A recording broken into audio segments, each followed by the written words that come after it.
Oke, siswa-siswi sekalian, kembali berjumpa di sesi yang ketiga. Untuk bab yang kedua, kita akan mengakhiri di sesi ketiga ini. Kemarin terakhir di akomodasi, penjelasan terakhir Bapak di bagian akomodasi.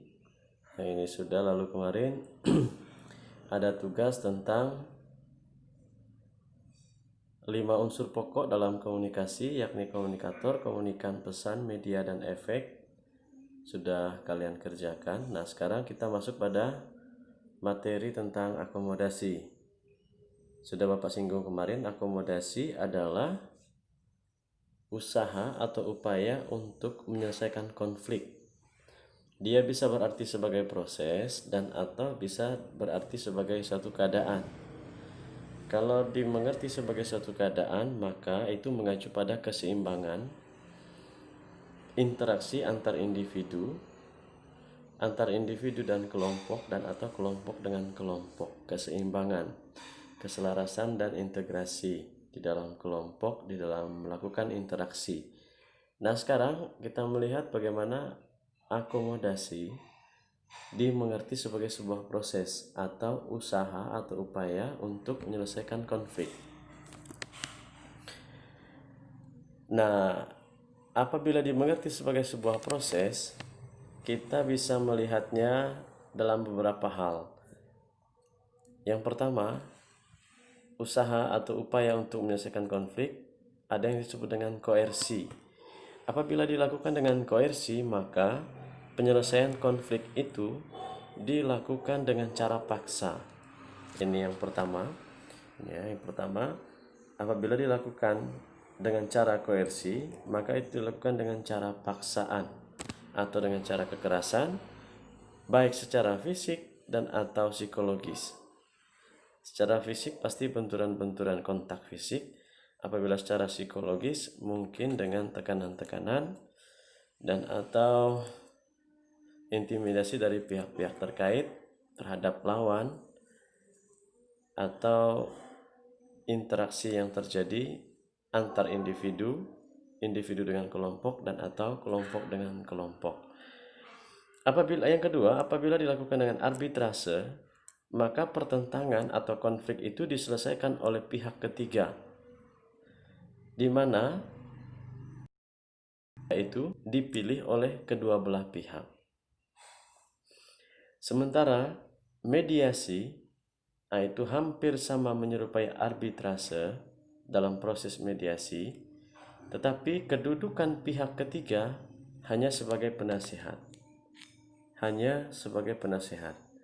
Nah, pada kesempatan ini Bapak mau menjelaskan ada dua hal yang dalam penjelasan ini hampir sama. Yang pertama arbitrase dan mediasi. Sama-sama menghadirkan orang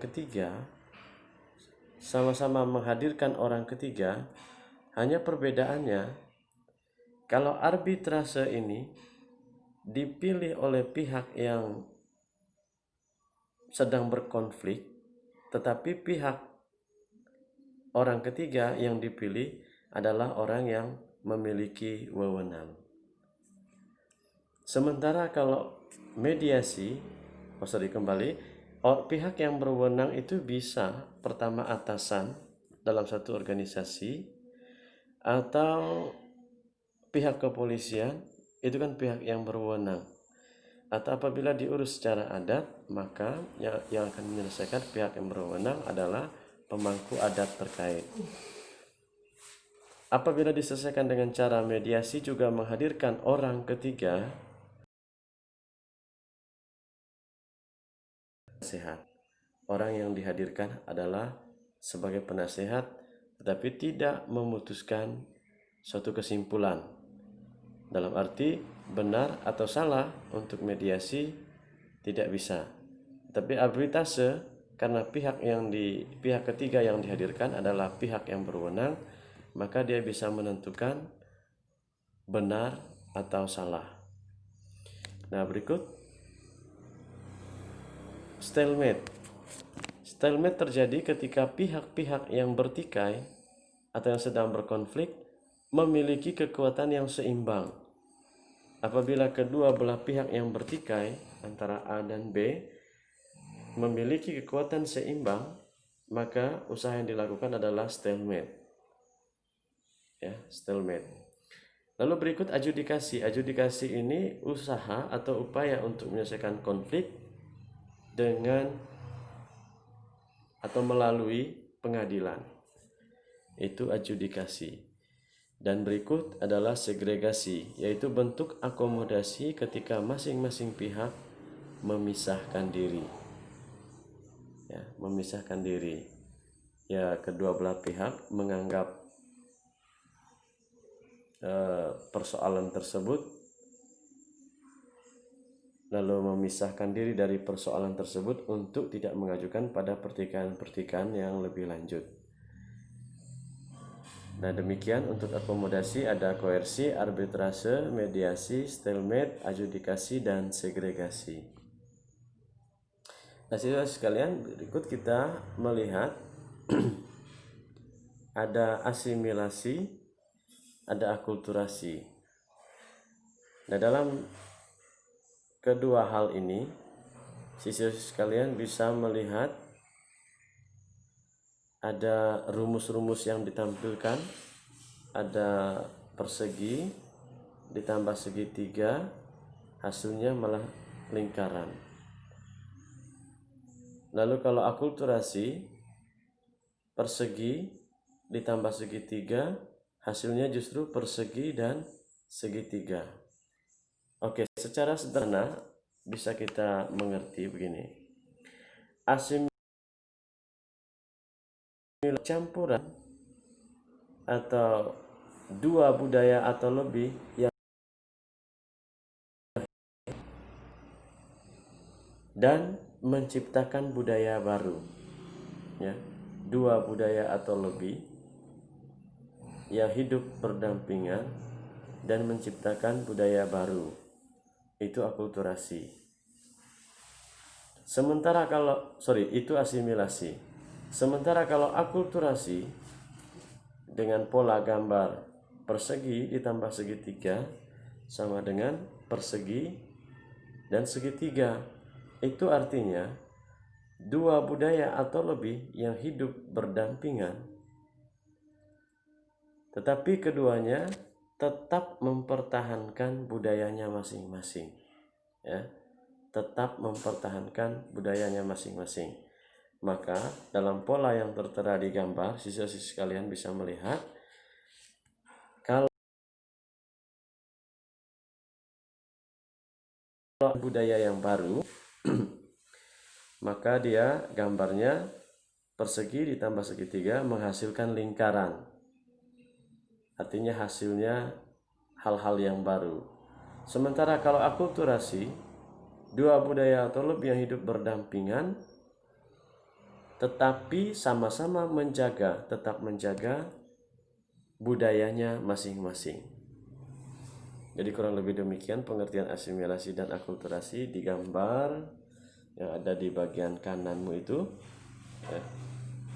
Asimilasi, percampuran dua budaya atau lebih, maka akan menghasilkan budaya yang baru. Kalau akulturasi, dua budaya atau lebih yang hidup secara berdampingan dengan tetap mempertahankan budayanya masing-masing. Oke, nah berikut sekarang kita masuk pada proses sosial yang bersifat disosiatif. Kalau yang Bapak jelaskan di sebelumnya adalah proses sosial yang bersifat asosiatif. Asosiatif itu artinya mengarah pada persatuan. Sementara kalau yang akan kita bahas adalah proses sosial yang bersifat disosiatif atau mengarah pada kehancuran atau perpecahan. Satu diantaranya adalah persaingan. Persaingan adalah perjuangan berbagai pihak untuk mencapai tujuan tertentu. Itu adalah persaingan. Persaingan adalah perjuangan atau usaha berbagai pihak untuk mencapai tujuan tertentu. Nah, kita melihat di mana kedua orang pria dan wanita sedang melakukan persaingan, ya, sedang melakukan persaingan di mana sedang berjuang untuk apa? Untuk mencapai tujuan tertentu. Jadi persaingan adalah perjuangan yang dilakukan oleh pihak-pihak tertentu untuk mencapai tujuan tertentu. Lalu berikut kontravensi, ya. Beda ya, ada kontroversi dan ada kontraversi. Ada kontroversi dan ada kontravensi. Nah, kalau kontravensi ditandai dengan ketidakpuasan seseorang, perasaan tidak suka yang disembunyikan, kebencian dan keraguan-raguan terhadap pribadi seseorang. Kontravensi cenderung bersifat rahasia. Perang dingin yang merupakan salah satu contoh kontravensi karena tujuan membuat lawan tidak tenang atau resah. Dalam hal ini lawan tidak diserang secara fisik tetapi secara psikologis. Jadi kontravensi itu apabila terjadi di mana seseorang tidak suka atau benci atau ragu-ragu terhadap sesuatu atau terhadap orang lain, tetapi itu tidak diungkapkan secara langsung, melainkan rahasia ada di dalam diri manusia. Rahasia yang susah terungkap, tetapi di dalamnya itu ada perasaan tidak suka, ada perasaan benci, ya, ada perasaan benci, ada perasaan benci dan bahkan keraguan-raguan terhadap seseorang. Itu kontravensi. Lalu berikut pertentangan. Nah, pertentangan atau konflik adalah perjuangan individu atau kelompok sosial untuk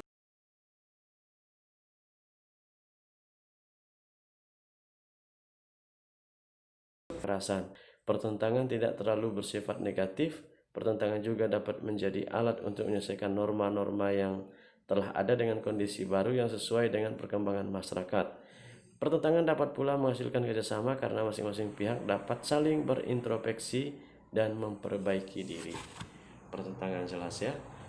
Oke, baik. Nah, berikut kita melihat status dan peran dalam interaksi sosial. Untuk di awal, mohon siswa-siswi sekalian harus bisa membedakan apa yang disebut status, apa yang disebut peran.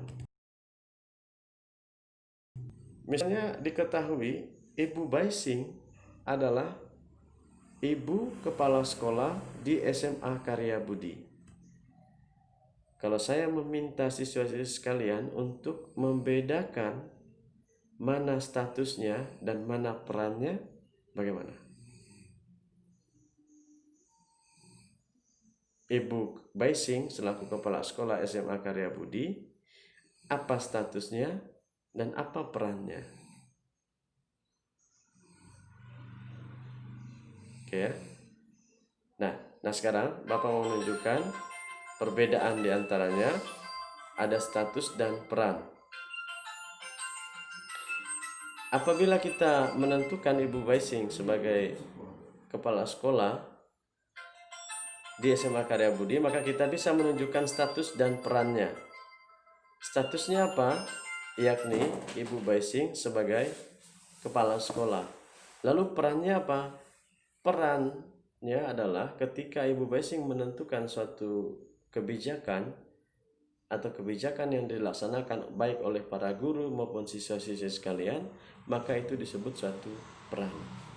Jadi statusnya adalah kepala sekolah, perannya adalah kebijakan-kebijakan yang dikeluarkan oleh ibu kepala sekolah, maka akan terlihat status dan peran seseorang. Nah, apapun setiap manusia pasti ada status dan peran di dalam kehidupannya. Status atau kedudukan. Nah, itu merupakan posisi seseorang secara umum di masyarakat dalam hubungan dengan orang lain. Posisi seseorang menyangkut lingkungan pergaulannya, prestisinya, hak-hak dan kewajibannya. Nah, menurut Ralph Linton, dalam kehidupan masyarakat terdapat 3 macam status. Siswa-siswi sekalian harus bisa mengingatnya dan membedakannya. 3 status yang ada menurut Ralph Linton. Ada yang disebut ascribed status, ada yang disebut achieved status, dan ada yang disebut assigned status.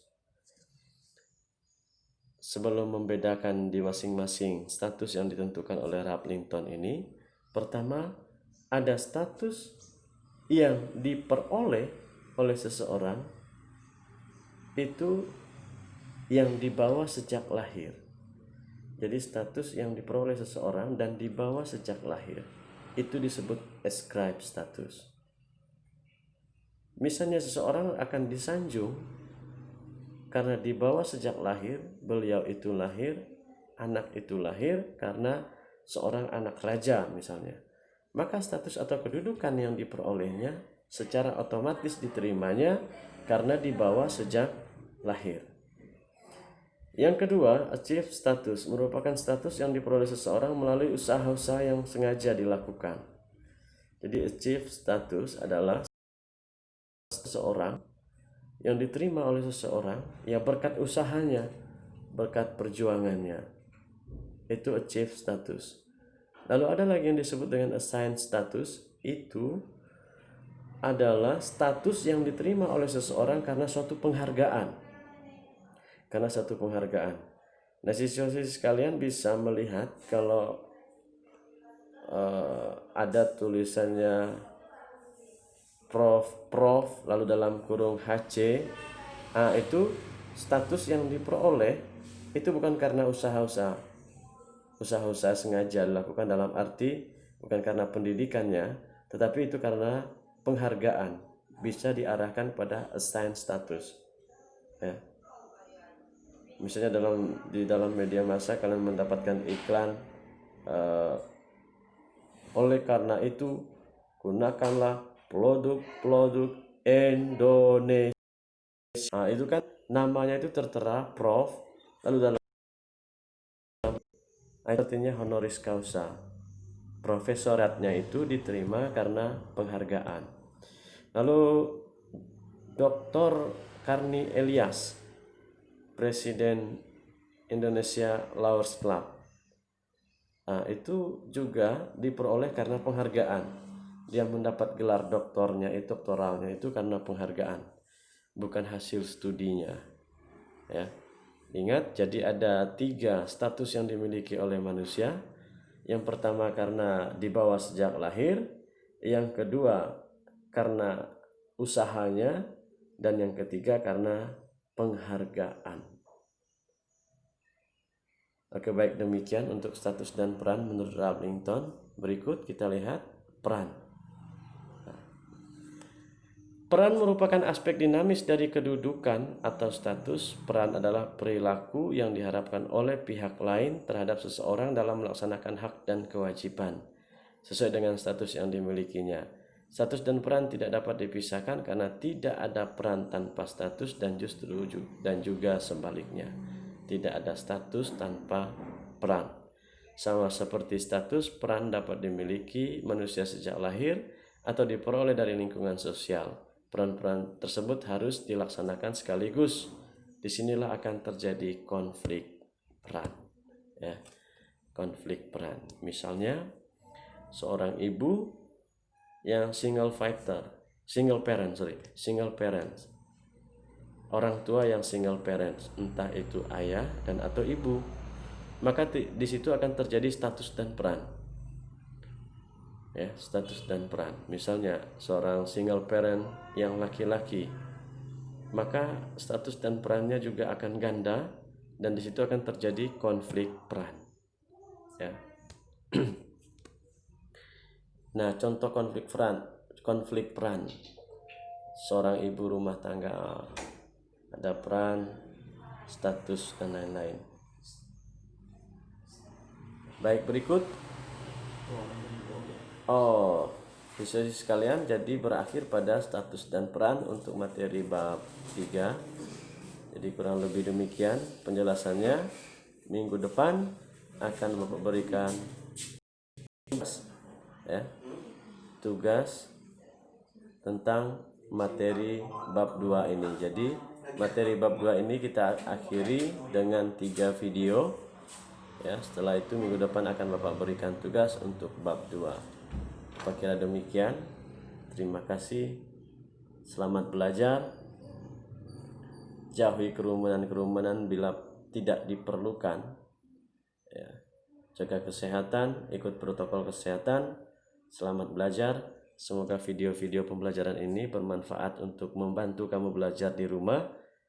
Dan selamat dan sukses untuk Anda sekalian, siswa-siswa sekalian. Salam dan doa dari saya.